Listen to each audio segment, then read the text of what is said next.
नमस्कार दोस्तों, मैं हूं राहुल। आपका बहुत बहुत स्वागत है नमो टेक्नीशियन की एक और नए वीडियो में। दोस्तों, ये वीडियो स्पेशली उन स्टूडेंट्स के लिए है जिनका इंजीनियरिंग ड्राइंग का सप्लीमेंट्री एग्जाम इस 12 तारीख को होने वाला है। ये वीडियो उन स्टूडेंट्स के लिए भी काफ़ी इम्पोर्टेंट है जो अभी ITI फर्स्ट ईयर में है। तो दोस्तों, यहाँ पर आप एक क्वेश्चन देख सकते हैं। ये क्वेश्चन पिछले साल फर्स्ट ईयर के इंजीनियरिंग ड्राइंग पेपर में आ चुका है।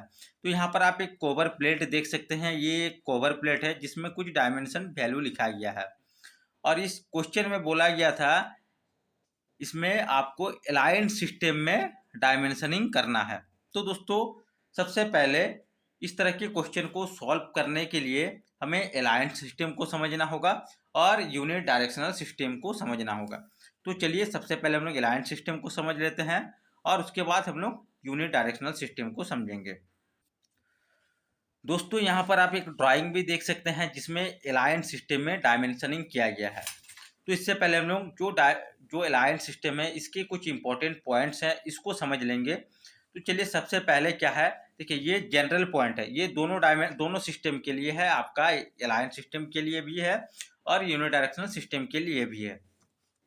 तो यहाँ पर क्या है, देखिए जो पहला पॉइंट है, dimensional values shall be placed parallel to their dimension lines and preferably near the middle above and clear of the dimension line. तो इस पॉइंट को समझ लेते हैं। इसमें क्या बोला गया है कि जो भी हम लोग डायमेंशन को प्लेस करेंगे, सपोज ये लेंथ हमारा 15 mm का है, तो जो भी हम लोग डायमेंशन प्लेस करेंगे इसके ऊपर होना चाहिए। ठीक है, ये जो डायमेंशन लाइन है इसके ऊपर हमें लिखना है और ये क्लियर होना चाहिए। क्लियर कहने का मतलब क्या है, हमें डायमेंशन लाइन के साथ इसको टच नहीं करना है।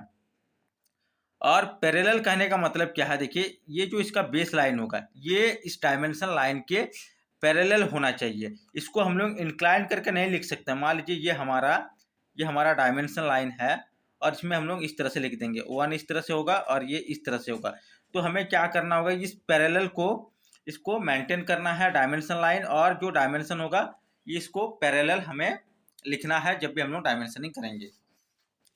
नेक्स्ट पॉइंट क्या है, dimensional values shall be indicated so that they can be read from bottom और from the right hand side of the drawing. तो जो भी ड्राइंग होता है इसमें अगर हम लोग अलाइंड सिस्टम से डायमेंशनिंग करते हैं तो इस ड्राइंग को हम लोग बॉटम से भी पढ़ सकते हैं, यानी नीचे से पढ़ सकते हैं, और राइट साइड से भी हम लोग पढ़ सकते हैं। नेक्स्ट पॉइंट क्या है, dimension lines are not broken. इसमें क्या होता है, जो डायमेंशन लाइन होता है इसको तोड़ा नहीं जाता है। अगर हम लोग यूनिट डायरेक्शनल सिस्टम के बारे में बात करें, उसका हम लोग ड्राइंग देखने वाले समझने भी वाले हैं। उसमें क्या होता है, डायमेंशन लाइन को ब्रेक किया जाता है और बीच में डायमेंशन को लिखा जाता है। नेक्स्ट क्या है, dimensions are placed perpendicular to the dimension line.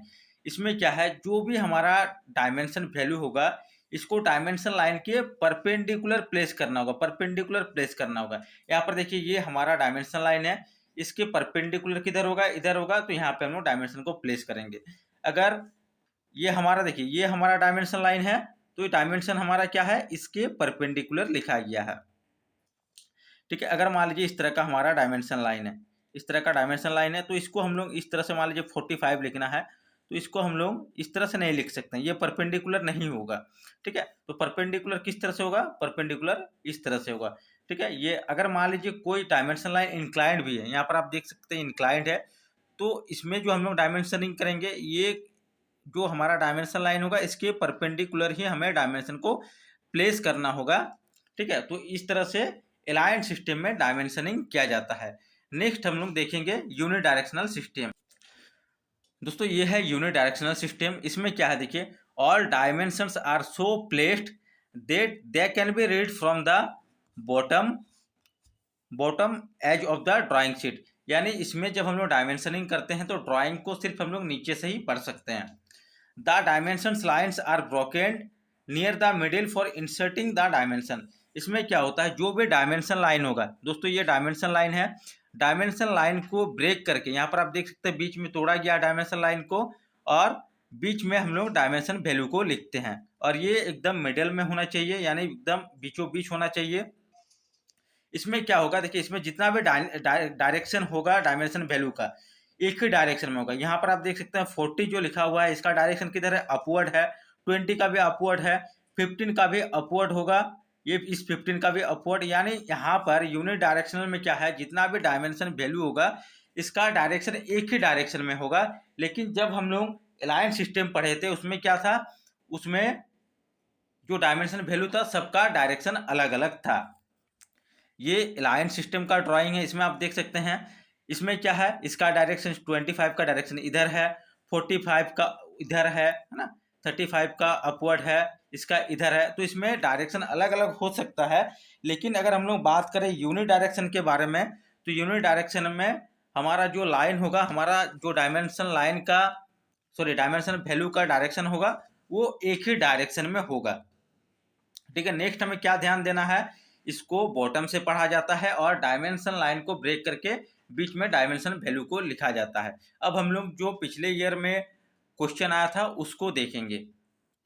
दोस्तों ये पिछला साल में इस तरह का क्वेश्चन आया था, एक कवर प्लेट है और हम लोग को अलाइन सिस्टम में डायमेंशनिंग करना है। तो यहाँ पर आप देख सकते हैं ये हमारा कवर प्लेट और इसमें हम लोगों ने अलाइन सिस्टम में डायमेंशनिंग किया है। यहाँ पर अलाइन सिस्टम मतलब क्या है, जो भी डायमेंशन लाइन होगा डायमेंशन लाइन के परपेंडिकुलर हमें क्या करना है, डायमेंशन वैल्यू को प्लेस करना है। तो यहाँ पर आप देख सकते हैं 3 डायमेंशन लाइन है, तीनों के ऊपर यानी परपेंडिकुलर डायमेंशन को प्लेस किए हैं। इधर भी डायमेंशन लाइन है, इसके परपेंडिकुलर ही हम लोग डायमेंशन को प्लेस किए हैं। इसको हम लोग इस तरह से भी इधर भी लिख सकते थे, इधर भी हम लोग लाइन को एक्सटेंड करके इस साइड में भी लिख सकते हैं और नीचे में भी लिख सकते हैं। तो आप इस तरह से भी कर सकते हैं, इस साइड में भी आप इस लाइन को एक्सटेंड करके इधर डायमेंशनिंग कर सकते हैं, इधर भी कर सकते हैं। लेकिन अगर अलाइन सिस्टम बोला जाएगा तो आपको इस बात का ध्यान रखना है, जो भी डायमेंशन वैल्यू होगा वो डायमेंशन लाइन के पैरेलल होगा। और कुछ डायमेंशन के बारे में आपको जानना काफ़ी ज़रूरी है। जैसे यहाँ पर आप देख सकते हैं जो हमारा डायमेंशन, जो हमारा एक्सटेंशन लाइन होगा, ठीक है, एक्सटेंशन लाइन और ऑब्जेक्ट का जो लाइन है इसके बीच में कुछ गैप रखा जाता है। जो डायमेंशन लाइन होगा, डायमेंशन लाइन और ऑब्जेक्ट लाइन के बीच मिनिमम 8 mm का आपको डिस्टेंस रखना होगा। हमेशा डायमेंशन जो हम लोग वैल्यू लिखेंगे वो क्लियर होना चाहिए, डायमेंशन लाइन के ऊपर होना चाहिए, डायमेंशन लाइन से सटा के हमें नहीं लिखना है। और जो डायमेंशन के बाद जो ये लाइन होगा, यहाँ पर आप देख सकते हैं डायमेंशन जो हमारा एरो हेड है, एरो हेड के बाद ये लाइन 3 mm से ज़्यादा नहीं होना चाहिए। तो इन बातों का ध्यान रखना काफ़ी ज़रूरी है। तो दोस्तों ये था अलाइन सिस्टम के बारे में।